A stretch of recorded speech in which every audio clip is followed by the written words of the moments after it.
안녕하십니까. 전세계 계신 CBN 청취자 여러분, 하나님의 말씀으로 사랑과 행복 전하는 CBN 교과방송의 정수 인사드립니다. 안녕하십니까. 정성묵 전사입니다. 네, 전사님 반갑습니다. 지난번 처음으로 우리 교과방송을 시작해 주셨는데 정말 많은 분들이 우리 전사님께 응원의 메시지를 보내주셨어요. 우리 지승천님은 전사님 최고예요. 민도사님은 전사님 응원합니다. 화이팅! 이렇게 해주셨고, 우리 차호준님은 고맙다는 말씀 전해달라고 했고, 우리 심진수님은 쉬운 교과 잘 부탁드린다고 말씀하셨습니다. 저 미국에 계신 우리 송원영 선생님은 교과가 큰 힘이 된다고 용기를 주셨고요. 애국자님께서도 감사하다는 말씀, 응원의 말씀을 보내주셨습니다. 우리 전사님께서 이 교과 시간을 통해서 이 성도들의 마음을 잘 이해하고 하나님의 뜻을 이루시는 주의 큰 일꾼 되기를 저도 우리 전사님을 응원하도록 그렇게 하겠습니다. 힘내시기 바랍니다. 감사합니다. 네, 어느새 3월이 눈앞에 펼쳐졌습니다. 참 시간 빨리 가죠? 야, 예, 정말 눈 했는데 벌써 3월이 다가왔습니다. 그러게 말입니다. 이 3월이라고 하는 말의 영어는 마치라고 하는, 제가 영어 발음 표현 안 좋은데 마치 마치 시키는 거 아니에요? 말치 뭐 이렇게 되는데, 행군이라고 하는 군대 용어라고 해요. 달력 이름 중에 유일한 군대 용어로 되어 있다고 합니다. 근데 왜 하필 3월을 군대 용어인 말치, 행군이라고 하는 말을 썼을까 제가 알아보니까, 옛날 고대 농경사에서는 추수 때부터 겨울 동안은 전쟁을 하지 않는답니다. 이제 추수해야 되니까. 근데 3월이 되면은 전쟁을 시작한다고 해요. 그래서 이 싸움의 시작이라는 의미로 3월을 행군하다, 말치라고 하는 그런 단어를 썼다고 하는데, 지난 1년간 우리 코로나19와 싸움을 벌였던 우리 많은 청취자분들 얼마나 힘드셨습니까? 사실 우리의 전쟁은 눈에 보이지 않는 바이러스뿐만 아니라 이 보이지 않는 어둠의 세력들과 이 세상 주관자들과 악의 영들에 대한 싸움인데요. 이 싸움을 포기하지 마시고 올 3월에도 주의 군사로서 늘 승리하고 또 하나님께 영광 돌리는 주의 자녀가 되시기를 주의 이름으로 축원드립니다. 자, 오늘은 이사야 연구 제 10번째 시간인데요. 제목이 상상할 수 없는 일을 행하심이라고 하는 제목입니다. 어떤 말씀인가요? 네, 먼저 우리 기억절을 좀 살펴보면서 시작을 하기를 원합니다. 우리 이사야 53장 5절 함께 보겠습니다. 그가 찔림은 우리의 허물 때문이요 그가 상함은 우리의 죄악 때문이라. 그가 징계를 받음으로 우리는 평화를 누리고 그가 채찍에 맞음으로 우리는 나음을 받았도다. 예, 저자는 상상할 수 없는 일을 행하심이라는 제목을 우리에게 제시해주고 있습니다. 상상할 수 없는 일을 행하신 분께서 상상할 수 없는 일을 당하신 내용들을 교과에서 살펴볼 수 있는데요. 네. 도대체 그분은 왜 상상할 수조차 없는 일들을 행하시고 당하셨는지, 어째서 그런 선택을 하셨는지, 그렇게밖에 할 수 없는 이유가 있었는지를 이사야의 눈을 통해 살펴보는 시간을 함께 가져보겠습니다. 네. 어쩔 수 없는, 상상할 수 없는 큰 일을 행하셨는데 그 일은 무엇이고 왜 그런 일을 행하셔야만 했는지 전사님 통해서 배워보도록 하겠습니다. 공부에 앞서 참여 듣고 시작합니다. 여기는 말씀의 방송 CBN 코리아입니다.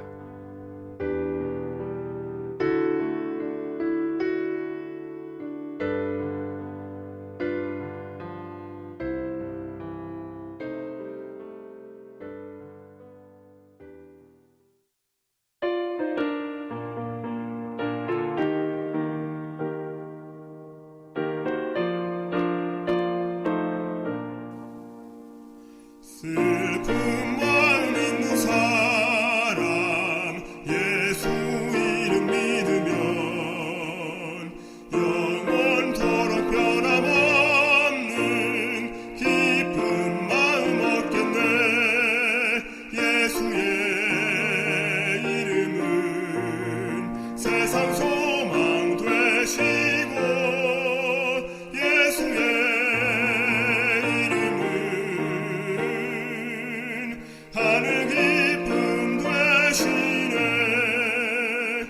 예, 참미 잘 들었습니다. 일요일 소지는 시험하는 진리라고 하는 제목인데요. 어떤 말씀인가요? 예, 일요일 소지 기억절 함께 보시겠습니다. 이사야 50장 6절입니다. 나를 때리는 자들에게 내 등을 맡기며 나의 수염을 뽑는 자들에게 나의 뺨을 맡기며 모욕과 침뱉음을 당하여도 내 얼굴을 가리지 아니하였느니라. 네, 교과의 저자는 이사야를 화가로 비유를 했습니다. 이사야가 하나님의 아들 여호와의 종에 대한 정보 전달만을 위해 책을 쓴 것이 아니라 하나님의 기별을 단계적으로 알려주고 설득하고 독자들로 하여금 하나님의 아들을 만날 수 있도록 하기 위해 이 내용을 기록을 했는데 그걸 마치 화가가 그림을 차례차례 그리는 것처럼 기록했다고 이제 표현을 하는데요. 오늘 살펴볼 이사야의 그림은 50장부터 있는데 기역절에서 살펴본 것처럼 때리고 맞고 수염을 뽑히는 장면이 우리 앞에 펼쳐집니다. 이 사람들을 위해서 오셨는데 그들로부터 모욕과 멸시를 받으시는 모습을 살펴볼 수 있는 것입니다. 구원하러 오셨는데 6절 보시면은 때리고 수염 뽑고 침 뱉는 모습이 나와요. 도와주러 오셨는데 구원하러 오셨는데 네. 오히려 수모와 멸시를 받으신 것입니다. 하나님을 떠나 배도하는 백성들을 위해서 희망의 빛을 하나님께서 이 복음을 통해서 이사야 선지자를 통해서 알려주셨는데 그분이 오셨는데 오히려 그분을 향해서 이러한 수모를 겪게 했다는 그런 말씀이죠. 맞습니다. 이제 6절을 보시면은 조금 이렇게 표현이 이제 수염을 뽑는 자들이라고 이제 기록이 되어 있습니다. 네. 근데 이제 이것은 고대 근동 지방의 문화에서 굉장히 모욕적인 처사였어요. 예, 먼 근동이 아니어도 옛날 우리나라에도 그렇죠. 오냐오냐 했더니 할아버지 수염 뽑는 거 있고 그렇죠. 버릇없는 맞습니다. 이 손자들 이 사람들을 가리켜서 하는 그런 옛말이었잖아요. 맞습니다. 우리가 지금 이제 중동 지방이나 이스라엘 사람들 생각하면은 예. 수염 이렇게 길게 기르고 뭐 이렇게 그것이 굉장히 중요한 위험을 나타내는 요소 중에 하나라는 것을 우리가 잘 알잖아요. 어떤 면에서는 신분을 나타내기도 했기 때문에 그렇죠. 그 수염을 뽑는다는 거는 그 신분을 무시했다. 그렇죠. 업신여김을 또 표현하잖아요. 예, 명예를 실추시키는 이제 하나의 어떤 굉장히 안 좋은 행위라고 볼 수가 있었습니다. 예전에는 수염을 그런 식으로 하면은 자기 목숨을 내어 버릴 만큼 그렇죠. 자존심 상한 일도 있었죠. 수염을 깎이느니 내가 차라리 목숨을 죽겠다. 끊겠다. 막 이렇게 얘기할 정도로 이 수염에 대한 어떤 이런 것들이 굉장히 중요했다는 거죠. 고대 근동 지방에서 이제 명예를 이제 이렇게 실추시키는 학대는 한 개인이나 집단에게 생사의 문제였습니다. 그래서 이런 수염을 뽑거나 자르는 행위로 누군가를 모욕을 했다면 그 사람은 보복을 굉장히 대비를 해야 했어요. 그 희생자뿐만 아니라 그가 속한 가문이 동족들이 함께 보복을 할 것이었기 때문에 그 얘기를 들으면은 그 개인 한 사람만 모독한 게 아니라 집안과 그렇죠. 그 가문을 집단을 이제 다 무시한 거니까. 그렇게 되는 거죠. 이 성경에서도 이에 대한 내용이 좀 기록이 되어 있는데요. 사무엘하 10장의 다윗과 그 신하들의 이야기입니다. 다윗은 이제 암몬 왕 나하스가 죽자 그 아들인 한운에게 신하들을 보내가지고 조문을 하게 합니다. 다윗이 예전에 사울을 피해서 도망 다닐 때 그에게 친절을 베푼 나하스 왕의 죽음을 애도하고 그 아들인 한운에게 이제 위로를 주기 위해서 네. 한마디로 장례식장에 조문을 보낸 거잖아요. 고마워야 될 상황이 되게 이제 위로 주려고 이제 한 건데 그랬는데 한운의 이제 신하들 방백들이 다윗의 사절단을 보고서 뭐라 그러냐면은 한운 왕한테 이들이 온 것은 위로하려고 온 게 아니라 정탐하러 온 놈 스파이다 이거죠. 이제 스파이. 스파이로 온 거다. 이라고 얘기를 한 거예요. 그래가지고 이제 한운 왕이 거기에 이제 귀가 팔랑팔랑 넘어가가지고 얘네들이 스파이구나 해가지고 이제 다윗의 사신들을 정탐꾼으로 간주해서 옷을 볼기까지 자르고 네. 그다음에 이제 수염의 절반을 잘라서 돌려보냅니다. 이거는 지금 시대에도 사실은 말도 안 되는 거잖아요. 한 그렇죠? 개인에 대한 것도 아니고 국가의 사절단을 국가의 조문을 위해서 보낸 사람을 이렇게 한다는 거는 이거는 완전히 전쟁하자는 거죠. 그렇죠. 그래가지고 이 소식을 들은 다윗은 그 신하들로 하여금 이제 일단은 여기서 중요한 게 수염이 자랄 때까지 여리고에서 머물다가 와라. 그들의 명예를 이렇게 좀 어떻게 보면 감싸주고 그 다음에 이제 복수에 들어가기 시작합니다. 다윗 왕도 참 그게 마음을 다스릴 줄 아는 사람이었던 것 같아요. 그렇죠. 저 같으면은 야 빨리 들어와 해가지고 자취지정 들은 다음에 바로 전쟁할 네. 것 같은데 예. 참. 그들을 좀 생각해주는 마음을 볼 수가 또 있네요. 예. 그래가지고 이제 암몬 자손을 완전히 그냥 박살을 내버리는데 암몬 자손이 이제 그렇게 돌려보낸 다음에 이게 전쟁 선포처럼 느껴질 걸 알고서는 어떻게 하냐면은 아람 사람들을 불러가지고 용병을 이제 고용을 하고 전쟁을 대비하는 더 대비를 했음에도 불구하고 다윗이 보낸 요압이 그들을 모조리 그냥 쓸어버리는 모습을 어떤 우리가 면에서 볼수 다윗이 있습니다. 보낸 사람은 하나님께서 보낸 하나님의 사람일 수 있잖아요. 그렇죠. 그런데 이러한 전쟁은 바로 하나님께 속한 사람을 멸시하고 무시한 거기 때문에 엄청난 화를 당했군요. 예, 맞습니다. 그러니까 우리는 정말 다른 사람에게 대할 때도 선을 넘지 말아야 된다는 생각 많이 해요. 하여튼간 이 수염을 자른다는 것, 이 수염을 뽑는다는 건 굉장히 모욕을 주는 것이었는데요. 이런 모욕을 누가 당하신 것이냐면은 하나님의 아들이신 예수님이 당하신 것입니다. 이 사건이 우주적인 사건이 된 이유는 바로 무엇이냐면 그 희생자가 왕의 왕이신 분의 특사였기 때문입니다.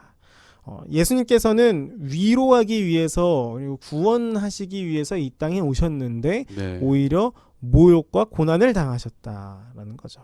하나님께서 친히 이 땅에 우리를 위해서 구원하시기 위해서 오셨는데 사람들은 그분을 모욕하는 정도가 아니라 수염을 뽑을 만큼 그거보다 더 심하게. 더 심하게. 예, 그러니까. 옷을 벗기고 예. 모욕하고. 이렇게 고난을 당하셨음에도 불구하고 이제 예수님께서는 이렇게 보면 또 좀 그러네요. 다윗은 이제 보복을 했는데 네. 예수님께서는 보복을 하지 않으시고 오히려 이 자기를 희생하시는 사랑을 베푸시는 모습을 우리가 살펴볼 수 있습니다. 그러니까 예수님은 다윗보다 더 큰 사랑을 가지신 분이신 그렇죠. 거죠. 예수님은 비교할 수가 없는 네. 사랑을 갖고 계셨던 겁니다. 그분께서 사실은 보복할 수 있는 힘이 있으셨음에도 불구하고 전능하시기 때문에 그분의 영광을 그 십자가상에서 드러내실 수 있으셨음에도 불구하고 그렇게 하지 않으셨다는 것입니다.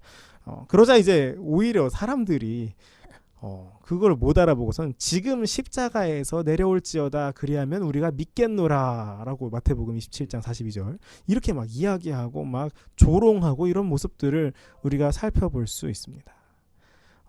누군가를 이제 도와주려고 마음을 먹고 다가가다가도 그 사람의 태도나 행동이 영 고마워하지 않거나 달갑지 않아 보이면은 그런 마음이 사실 사라지는 게 사람이에요. 네. 이 달가워하지 않음을 넘어서서 그런 모욕을 준다면 어떤 마음이 들겠습니까? 정말 배로 화가 날 거예요. 보복하고 싶은 마음. 보복하고 싶고 막 내가 네. 좋은 마음으로 다가갔는데 나한테 이렇게 한다는 게 이해가 되지 않고 막 분통이 터질 것 같아요. 그런데 이제 주님께서는 이런 수치와 모욕을 견디시고 더 큰 사랑으로 그들을 품에 안으셨습니다. 주님을 따르는 제자들로서 살아가는 우리가 닮아가야 할 모습이 바로 이런 모습이 아닐까 생각이 듭니다. 모욕을 당하면은 막 반드시 막 갚아주는 거 뭐 그런 마음이 들 수 있죠. 우리 사람이니까 들 수 있는데 그러지 않고 이제 예수님께서 보여주신 그 모습을 주님께서 보여주신 그 사랑의 모습을 따라가는 그런 참된 그리스도인의 모습이 우리의 모습이 되기를 간절히 바랍니다. 네, 1월 서신은 시험하는 진리라고 하는 제목이었는데 사실 사단은 끊임없이 우리를 시험하죠. 이런 것들로 우리의 감정으로 보복하고자 하는 그런 마음, 악을 좀 순간적으로 계속 표출하도록 하는 유혹을 끊임없이 하거든요. 이러한 시험을 받을 때 예수님을 생각하면서 우리도 참고 인내하며 하나님께서 보응해 주시기를 맡기는 우리 모두가 되어야 되지 않을까 그런 생각이 듭니다. 월요일 소지는 고난받는 종의 시라고 하는 제목인데 어떤 말씀인가요? 예, 이사야 52장 13절부터 53장 12절은 이제 고난받는 종의 시로 알려져 있습니다. 네. 그리고 이 시는 구약의 복음서를 기록한 선지자라는 이사야의 명성을 확증하는데요. 이게 고난받는 종의 시라고 하니까 좀 있어 보이기도 하고 좀 어려워 보이기도 하는데 이거를 조금 쉽게 생각을 하면은 하나님의 종이신 예수님께서 우리를 위해 얼마나 고난을 받으실 것인지를 적어놓은 시라고 생각하면 됩니다. 이 고난받는 종의 시가 이사야서에서 뜬금없이 튀어나온 게 아니에요. 이 이사야는 초반부에서부터 메시아에 대한 주제를 이제 꾸준히 단계적으로 제시하면서 차근차근 독자들에게 메시아에 대한 그림을 완성을 시켰는데요. 교과책 138페이지에서 잘 설명된 것처럼 7장에서는 그분의 수태와 탄생, 9장에서는 다윗 계보의 왕인 그분의 신분을 소개합니다. 11장에서는 이스라엘을 회복시키시는 그분의 사역, 42장에서는 불의와 고통으로부터 해방시키시는 그분의 조용한 사역에 대해 설명을 했습니다. 그리고 49장에서는 메시아가 높임을 받으시기 전에 겪을 비극이 포함된다는 사실을 밝혔는데, 이제 고난받는 종의 시를 통해 얼마나 고난을 받으실 것인가, 그 비극의 깊이에 대해서 설명을 해주는 것입니다. 이제 이사야 52장 13절부터 53장 12절을 읽어보면 메시아가 고난당하는 모습을 여러 가지 모습으로 묘사해 둔 것을 살펴볼 수 있습니다. 찔리고 채찍맞고 마치 도수장으로 끌려가는 어린 양과 같다는 표현들이 나오는데요. 그런데 이런 고난을 받으신 분께서 사실은 누구 때문에 이런 고통을 받으시는가? 네, 그러한 궁금증은 예전에 예수님 십자가에 돌아가신 후에 이 에디오피아 내시 간다게 여왕이 국고를 맡은 사람도 궁금해했었죠. 바로 그때에 그렇죠. 하나님께서 빌립을 보내셔서 그게 누구인지를 설명해 줌으로써 이 에디오피아 내시가 바로 그 자리에서 예수님을 구주로 받아들이고 침례받는 장면을 우리가 확인할 수 있지 않습니까? 맞습니다. 이 시는 예수님을 믿는 모든 그리스도인들은 하늘에 가서도 외울 만한 시가 아닌가, 저는 개인적으로 그렇게 생각이 듭니다. 예, 이제 이 시를 보면은 이제 누구 때문에, 우리 때문이죠. 우리 때문에 이 고통을 받으셨다라는 사실을 우리가 잘 볼 수 있는데요. 이 4절부터 6절까지를 좀 살펴보면은 우리의 질고를 지고 우리의 슬픔을 당하셨거늘 이렇게 기록을 하십니다. 그가 채찍을 맞음으로 우리가 나음을 얻었도다. 우리를 치유하시기 위해, 우리를 구원하시기 위해 우리가 받을 형벌을 짊어지셨다는 사실을 이사야가 분명하게 기록합니다. 예수님의 이런 모습을 신약에서는 어떻게 기록하고 있을까요? 빌립보서 2장 6절부터 8절에 보면 이렇게 기록하고 있습니다. 그는 근본 하나님의 본체시나 하나님과 동등됨을 취할 것으로 여기지 아니하시고 오히려 자기를 비워 종의 형체를 가져 사람들과 같이 되었고 사람의 모양으로 나타나셨음에 자기를 낮추시고 죽기까지 복종하셨으니 고 십자가에 죽으심이라. 하나님과 동등됨을 취하지 않으시고 인간의 모양으로 내려오신 예수님이 십자가에 죽기까지 하셨다. 사실 하나님과 동일한 분이신데 그분께서 인간의 모양으로 내려오신 이 말도 안 되는 행동을 하신 모습을 우리가 살펴볼 수 있습니다. 이것은 마치 우리가 오늘 살펴본 이사야 52장, 53장의 고난받는 종의 시와 비슷한 내용 아닙니까? 이런 예수님에 대해서 빌립보서 2장 방금 살펴보는 그 절에 바로 다음에 9절부터 11절엔 이렇게 기록하고 있습니다. 이러므로 하나님이 그를 지극히 높여 모든 이름 위에 뛰어난 이름을 주사 하늘에 있는 자들과 땅에 있는 자들과 땅 아래 있는 자들로 모든 무릎을 예수의 이름에 꿇게 하시고 모든 입으로 예수 그리스도를 주라 시인하여 하나님 아버지께 영광을 돌리게 하셨느니라. 하나님께서 예수 그리스도를 심히 높이셨다. 죄인을 위해서, 사랑하는 인류를 위해 자신의 모든 것을 내려두고 내려오사 고난당하신 예수 그리스도를 만인으로 하여금 주로 인정하게 하셨다라는 말씀입니다. 우리는 이런 예수님을 주로 인정하는 사람들입니다. 따르는 사람들입니다. 우리는 이런 예수 그리스도의 제자로서 세상을 살아가는 사람들입니다. 인간의 형상을 취하사 받지 않아도 될 깊은 고난을 당하신 예수 그리스도처럼 우리도 아직 빛을 받지 못한 이들을 위해, 몸이 아프고 마음이 병든 사람들을 위해 모든 것을 내려놓고 다가가는 우리 모두가 되기를 간절히 바랍니다. 예수님께서는 우리를 따로 생각한 게 아니죠. 그분 자신처럼 여겼기 때문에 기꺼이 그렇게 주신 것 아닌가 생각이 되어집니다. 예수님처럼 우리도 어떤 일들을 겪을 수가 있냐면은 우리가 그들을 위해서 다가갔는데 우리를 도리어 막 모욕하고 천대하고 몸과 마음을 막 상하게 할 수도 있습니다. 그러나 주님께서 먼저 걸어가신 그 길을 우리가 따라가고, 그리고 지금도 우리와 함께 주님께서 걷고 계시다는 사실을 잊지 않고 함께 나아가는 우리 모두가 되기를 간절히 바랍니다. 사실 이사야는 예수님의 십자가를 보지 못했잖아요. 그렇죠. 그런데 본 것만큼 그 옆에 생생한 목격자인 것처럼 그의 시를 적은 걸 보니까 이거는 진짜 하나님께서 성령의 감동하심을 입지 않고는 이렇게 적을 수 없겠다는 생각을 많이 하게 되고 이러한 말씀을 통해서 예수님 당시에 많은 사람들이 깨달았다면 얼마나 좋았을까 하는 그런 아쉬운 마음도 듭니다. 그런데 바울은 참 냉철한 사람 같아요. 이 고난당하신 종에 대한 거를 더 많이 듣고 생생하게 느꼈을 텐데 그의 글을 보면은 매우 이 절제된 그런 느낌을 많이 받을 때가 있습니다. 어쨌든 이 고난받는 종의 모습에 그 말씀을 우리 마음에 새겨서 우리도 그분의 희생처럼 그분의 사랑처럼 본받아 우리도 다른 사람을 그렇게 사랑할 줄 아는 또 우리의 것을 내어줄 줄 아는 그런 마음을 갖는 사람이 되면 정말 좋겠습니다. 자, 화요일소지는 누가 믿었느냐라고 하는 제목인데요. 어떤 말씀인가요? 네. 이사야 53장 1절에 기억절 함께 보면서 시작을 하겠습니다. 우리가 전한 것을 누가 믿었느냐? 여호와의 팔이 누구에게 나타났느냐? 예, 우리는 계속해서 고난 당하실 예수 그리스도의 모습을 기록한 이사야의 글들을 살펴보고 있습니다. 예수님께서 고난을 당하시면서 채찍에도 맞고 그 다음에 가시관도 쓰셨고 십자가에 달리시면서 몸이 많이 상하셨는데 신약 성경은 예수님께서 상하신 것이 무엇보다도 인류의 죄를 지셨기 때문이다. 맞거나 그런 것보다도 더 크게 상하신 것이 무엇이냐면 인류의 죄를 다 짊어지셨기 때문에 몸이 많이 상하셨다. 이렇게 이야기를 합니다. 인류의 모든 죄를 짊어지신 예수님의 모습은 정말 말로 표현할 수 없을 만큼 일그러졌다고 합니다. 그런데 예수님께서 왜 이런 고통을 당하셨는가? 앞서 말씀드린 것처럼 이제 인간을 위해서, 우리를 위해서, 이 죄지은 인간을 위해서 이런 고통을 당하신 것인데요. 한마디로 무죄한 자가 죄 있는 자를 대신해서 고통을 당하신 것입니다. 이 내용이 이렇게 제시되는 가운데 53장 1절에는 이런 두 질문이 던져집니다. 누가 믿었느냐? 여호와의 팔이 누구에게 나타났느냐? 예.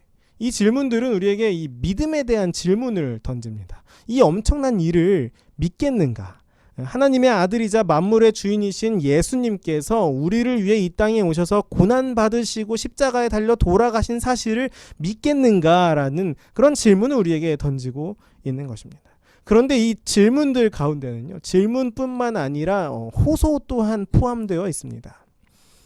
우리가 전한 것을 누가 믿었느냐? 여호와의 팔이 누구에게 나타났느냐? 이 질문들은 여호와의 팔이 우리가 전한 것을 믿은 자에게 나타났다는 것을 암시합니다. 이 한마디로 구원하시는 하나님의 능력이 우리가 전한 것을 믿는 자들에게 나타났다는 것입니다. 우리는 믿음으로 구원의 능력을 경험합니다. 이사야 53장 6절에는 이렇게 기록하고 있습니다. 우리는 다 양 같아서 그릇 행하여 각기 제 길로 갔거늘 여호와께서는 우리 모두의 죄악을 그에게 담당시키셨도다. 우리의 죄를 다 담당시키셨다. 다 책임져 주시도록 하셨다. 우리는 이 말씀을 통해서 무엇을 느낄 수 있냐면은 해방감을 느낄 수 있습니다. 죄에 있는 우리가 이 죄의 값을 치를 수가 없는데 이것을 예수님께서 다 담당하셨다. 모두 담당하셨다는 것이 우리에게는 은혜이자 선물인 것입니다.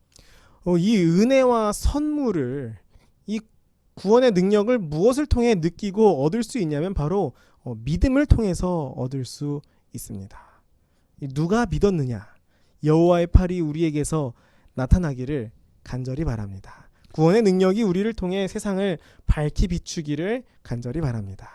화요소지는 누가 믿었느냐라고 하는 제목인데 사람은 정말 감당할 수 없는 일을 만나면 잘 믿지를 않는 것 같아요. 네. 그리고 또 절망하는 것 같습니다.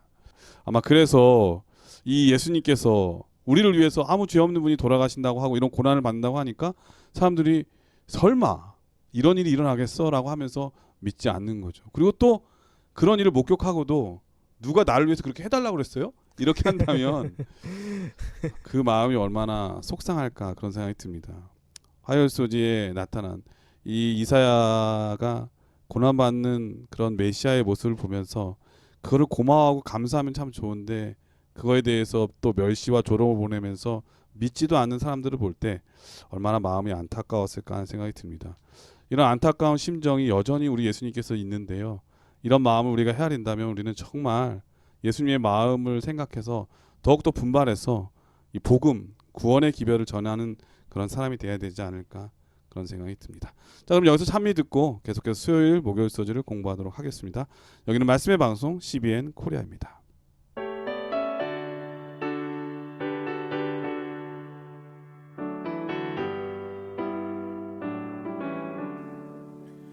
예수로 나의 구주 삼고 성령과 피로써 거듭나리 뜬 세상에서 내 영혼이 하늘의 영광 누리도다. 이것은 나의 간증이요 이것은 나의 찬송일세. 나 사는 동안 그침없이 구주를 찬송하리로다. 예, 수요일 소지는 구제할 수 없는 자들은 바로 우리라고 하는 제목입니다. 어떤 말씀인가요? 예, 기억절 보면서 시작해 보도록 하겠습니다. 이사야 53장 4절입니다. 그는 실로 우리의 질고를 지고 우리의 슬픔을 당하였거늘 우리는 생각하기를 그는 징벌을 받아 하나님께 맞으며 고난을 당한다 하였노라. 예, 수요일 소지는 사실 제목이 다 했습니다. 제목이 다 설명해주고 있어요. 구제할 수 없는 자들은 바로 우리다. 예, 이 내용이에요. 사실은 배은 망덕한 거예요. 우리를 위해서 아무 죄 없는 분이 질고를 당하고 슬픔을 당하고 매맞고 이렇게 하는데 우리는 그렇게 생각 안 한다는 거죠. 그렇죠. 저 사람 죄가 있으니까 저렇게 받는 거지. 그러니까 하나님께 벌 받는 거야. 우리 때문이 아니야. 이런 생각을 하는 겁니다. 사실 범인은 우리인데. 네, 그러니까 우리가 범인인데. 그 얘기를 듣는 고난당하는 그분 자신은 얼마나 속상했을까. 사실 겉에서 받는 외부의 그러한 채찍이나 그러한 아픔은 별로 아픈 게 아닌데 그거를 받아들여야 될 사람이 오해해서 받아들이지 않을 때, 외면할 때, 외면당할 때 그분의 마음은 얼마나 찢어지고 아팠을까 그런 생각이 드네요. 네, 맞습니다. 우리가 이제 말씀하신 것처럼 우리가 여태껏 살펴본 이 주님의 고난들이 다 누구로 인한 것이었냐면 이 구제할 수 없는 우리로 인한 고난이었다. 이거를 이제 교과책에서 수요일 소지에서 이야기를 하고 있는 것입니다. 우리 때문에라는 찬양 혹시 아십니까? 그 굉장히 유명한 찬양인데 들어본 것 같아요. 그 영어로는 We Are the Reason 이렇게 해가지고 있는데요. 그 가사가 이제 우리 때문에 생명 주셨고 우리 때문에 생명 주셨고 갑자기 지금 닭살 돋았어요. 우리 때문에 고통 당하셨네 우리 때문에 갈보리 오르셨네 무지한 우리 때문에 예 이런 찬양이 있습니다. 정말 참 너무 창피한데 이거 나가면 안 될 것 같은데. 아닙니다. 너무 감동적인 가사와 운율이었고 참 목소리도 너무 좋으시네요. 감사합니다. 이 예수 그리스도께서는 이제 다른 누구 때문이 아닌 우리 때문에 십자가에 오르셨습니다. 이 원수가 누군가에서 봤더니 우리가 그 원수였다. 교과책 142페이지 중단에는 이렇게 기록하고 있습니다. 그 종이 짊어진 고난은 자신의 것이 아니었고 자기가 지은 죄의 결과도 아니었다. 심지어 그는 어떤 개인만을 위해 그것을 짊어진 것도 아니었다. 여호와께서는 우리 모두의 죄악을 그에게 담당시키셨도다. 예수님께서는 우리 모두의 죄악을 담당하셨습니다. 그러면 도대체 왜 그러셨을까? 이것은 이제 상상하기 어려운, 이해할 수 없는 어려운 진리입니다. 그럴 필요가 전혀 없는 분께서, 고난 당하실 이유가 전혀 없는 분께서 고난 당하시는 이 이해할 수 없는 진리, 그 이유는 바로 구제할 수 없는 자들을 구제하기 위해서였습니다. 그리고 그 구제할 수 없는 이들이 바로 우리였습니다. 예수님께서는 구제할 수 없는 자들인 우리 모두를 위해 십자가에 달리셨습니다. 그렇기 때문에 이 세상에 구제받지 못할 사람은 없습니다. 우리를 구원하신 예수님께서는 모두를 위해 돌아가셨기 때문입니다. 나를 위해서 돌아가셨던 것처럼 제 앞에 계시는 목사님을 위해서도 돌아가셨고 우리 옆에 있는 이 사람을 위해서도 돌아가신 거예요. 한마디로 내 옆에 있는 내가 생각하기에 정말 구제불능처럼 보이는 이 사람을 위해서도 주님께서는 십자가에 달리셨다. 내 생각 속에 정말 속된 말로 망나니 같고 이 사람은 절대로 구원은커녕 사람도 언제 될지 모르는 이런 사람일지라도 우리가 기억해야 할 것은 주님께서는 그 사람도 사랑하셔서 구제하시기 위해 고난을 받으셨다는 사실입니다. 우리가 예수님을 사랑한다면 어떤 마음을 가지고 그들에게 다가가야 하겠습니까? 구제불능인 우리를 사랑하신 예수님의 마음을 가지고 아직 구원을 모르는 또 다른 구제불능에게 다가가기를 간절히 바랍니다.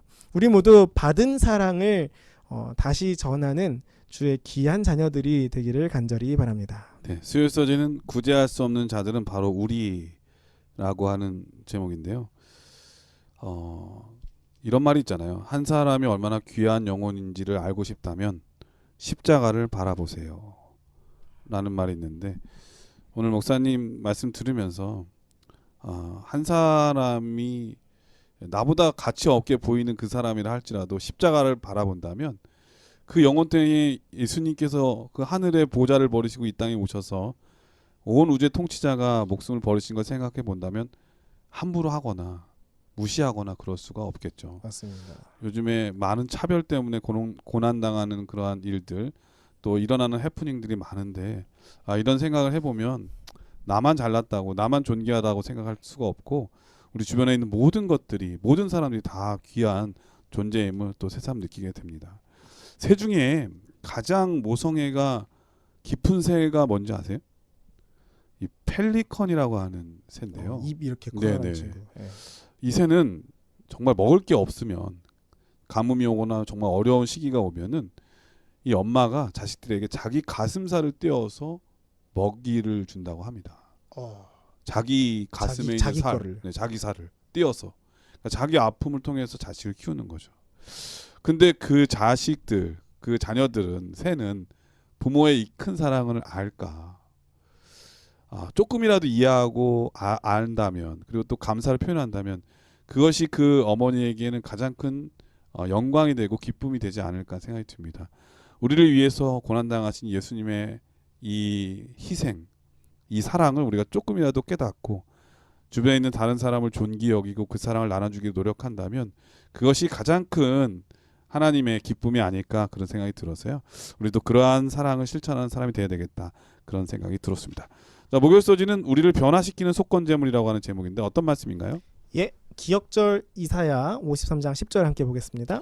여호와께서 그에게 상함을 받게 하시기를 원하사 질고를 당하게 하셨은즉 그의 영혼을 속건제물로 드리기에 이르면 그가 씨를 보게 되며 그의 날은 길 것이요.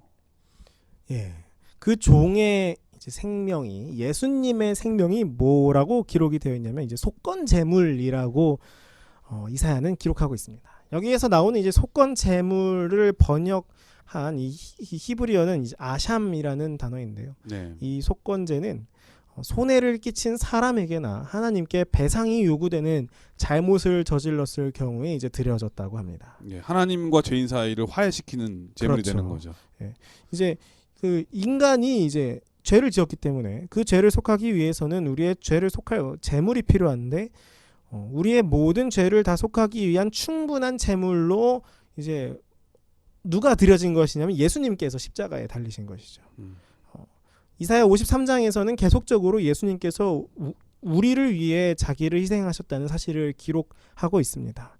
이 신약에서도 이런 예수님의 희생과 사랑에 대한 구절들이 많이 있는데요. 그 중에서 로마서 5장 8절의 말씀을 함께 살펴보겠습니다. 우리가 아직 죄인 되었을 때에 그리스도께서 우리를 위하여 죽으심으로 하나님께서 우리에 대한 자기의 사랑을 확증하셨느니라. 예, 오늘 정말 예수님의 사랑에 대해서 정말 귀에 못이 박히도록 말씀을 드리고 있는데요. 살펴보고 있고 우리를 위해 죽으심으로 우리에 대한 자기의 사랑을 확증하셨다. 다른 이유 없이 그저 우리를 사랑하시기 때문에 우리를 살리시려고 우리를 죄에서 구원하셔서 변화시키기 위해 친히 희생 제물이 되셨다는 것입니다. 144페이지 교훈에 보면 교과의 저자는 이렇게 기록하고 있습니다. 예수님이 인간의 죄를 속량하기 위한 희생제물이 되셨다. 우리가 구원을 받을 수 있는 유일한 길은 우리를 위하여 자기를 희생하신 예수님을 믿는 것이다. 예. 우리가 구원받을 수 있는 유일한 길은 우리를 위해 십자가에 달리신 예수님을 믿는 것밖에는 없다는 것입니다. 우리는 종종 쉽게 착각과 유혹에 빠지곤 합니다. 갈라디아서 2장 16절에 나오는 것처럼 마치 율법의 행위로 우리가 의롭게 되고 구원을 얻을 것처럼 생각하고는 하는데요. 그리고 율법을 지키지 않는 그 자들과 그런 일들을 정죄하고 마치 율법을 지키는 나는 의롭고 지키지 못하는 너희는 의롭지 못하다라는 식의 견책을 하는 경우가 있습니다. 그런데 우리가 언제나 기억해야 할 것은 우리의 의는 우리의 구원은 오직 예수 그리스도를 믿는 믿음으로 말미암는다는 것입니다. 우리를 위해 고난 받으시고 친히 속건 제물이 되신 예수 그리스도를 믿음으로 구원받는 우리 모두가 되기를 간절히 바랍니다. 예, 목요일 서지는 우리를 변화시키는 속건 제물이라고 하는 제목인데요. 사랑은 사람을 변화시키죠. 철없을 때 부모님의 사랑을 잘 알지 못했을 때는 부모님께 반항하고 또 가슴 아픈 말을 던지고 이러다가 그분의 사랑을 깨닫고 나면 내가 얼마나 큰 잘못을 저질렀는지 얼마나 배은 망덕했는지를 깨닫고 자연스럽게 고개를 숙이게 되고 무릎을 꿇게 되고 그렇죠. 그리고 또 그 사랑을 감당할 수 없어서 눈물도 흘리게 되고요. 우리를 향하신 이 예수 그리스도의 희생과 사랑은 얼마나 크고 값 있는지 우리를 살리는 길이라고 하는 것을 새삼 느끼게 됩니다. 죄로 인해서 하나님과 우리 사이는 너무나 먼 그 간격이 생겼는데 우리 예수님께서는 속건제물이 되셔서 하나님과 우리 사이에 막힌 담을 허시고 하나님께 갈 수 있는 길을 내심으로써 우리가 다시 살 수 있는 영생의 소망, 희망을 갖게 해주신 하나님의 사랑을 오늘 전사님을 통해서 배울 수 있었던 것 같습니다. 오늘 교과를 간략하게 정리해 주시고 기도하고 마치도록 하겠습니다. 우리는 오늘 우리에게 가장 큰 소망이 되지만 가장 비극적인 장면을 공부했습니다. 예수 그리스도께서 당하신 고난과 그 사랑을 살펴보면서 우리는 구원의 확신을 갖게 됩니다. 죄 없는 예수님께서 구제 불능인 사람들을 구원하시기 위하여 고난을 받으셨습니다. 그리고 그 구제할 수 없는 이들이 바로 우리라는 사실을 다시 한번 깨닫게 됩니다. 우리 때문에 생명 주셨고 우리 때문에 갈보리 오르셨습니다. 다른 이유 없이 우리를 위해서 고난당하신 주님을 기억하며 그분께 나아가는 우리 모두가 되기를 간절히 바랍니다. 우리는 이런 주님의 사랑을 받은 주님의 귀한 자녀들입니다. 그리고 우리 곁에 있는 구원을 모르는 이들도 다 주님께서 사랑하시는 자녀들임을 기억하게 되기를 간절히 바랍니다. 우리 모두의 죄를 속하시려 친히 고난받으신 예수님의 사랑을 전하며 나누는 우리 모두가 되기를 간절히 바랍니다. 네, 전사님께서 우리 기도해 주시고 교과를 마치도록 하겠습니다. 네, 다 함께 기도하시겠습니다. 하늘에 계신 아버지, 오늘 이렇게 주님의 사랑을 더욱더 깊이 살펴볼 수 있도록 함께하여 주시면 감사합니다. 아멘. 예수님께서 우리를 위해 고난 당하셨고 우리를 위해 찔리셨고 우리를 위해 십자가에 달리신 사실을 잊지 않고 그 사랑을 기억할 수 있도록 함께하여 주시옵소서. 아멘. 특별히 아직 주님의 사랑을 모르는 이들에게 그들이 우리의 눈에 보기에는 구제불능처럼 보일지라도 주님께서 그들을 위해 돌아가셨다는 사실을 잊지 않고 사랑을 나눠주는 우리 모두가 될 수 있도록 주님 인도하여 주시옵소서. 아멘. 이 모든 말씀 예수님의 이름으로 간절히 기도드립니다. 아멘. 아멘. 네, 전 세계 CBN 청취자 여러분, 세상에는 7가지 죄가 있다. 노력 없는 부, 양심 없는 쾌락, 인격 없는 지식, 도덕성 없는 상업, 인성 없는 과학, 희생 없는 기도, 원칙 없는 정치가 그것이다. 마하트마 간디가 한 말인데요. 요즘 시대에 한 번쯤 곱씹어 볼 만한 공고가 아닌가 그런 생각이 듭니다. 얼마나 많은 사람들이 시대를 불평하면서도 자신은 아무것도 하지 않는 방관자의 모습으로 살아가는지 생각해 보는 그러한 권고의 말인데요. 예수님의 사랑 없이 사랑이 빠진 모든 일들은 다 형식이 되고 또 냉랭하고 건조해지고 이러한 껍데기만 남는 게 아닌가 그런 생각이 듭니다. 밤에 어두움이 짙을수록 별이 더욱 빛나 보이는 것처럼 우리는 하나님의 빛의 자녀로서 이 어두운 세상에서 더욱 빛과 소금으로 살아야 되지 않을까 그런 생각이 듭니다. 한 주일 동안 건강하시고요. 저희는 다음 주에 다시 찾아뵙도록 하겠습니다. 안녕히 계십시오. 감사합니다.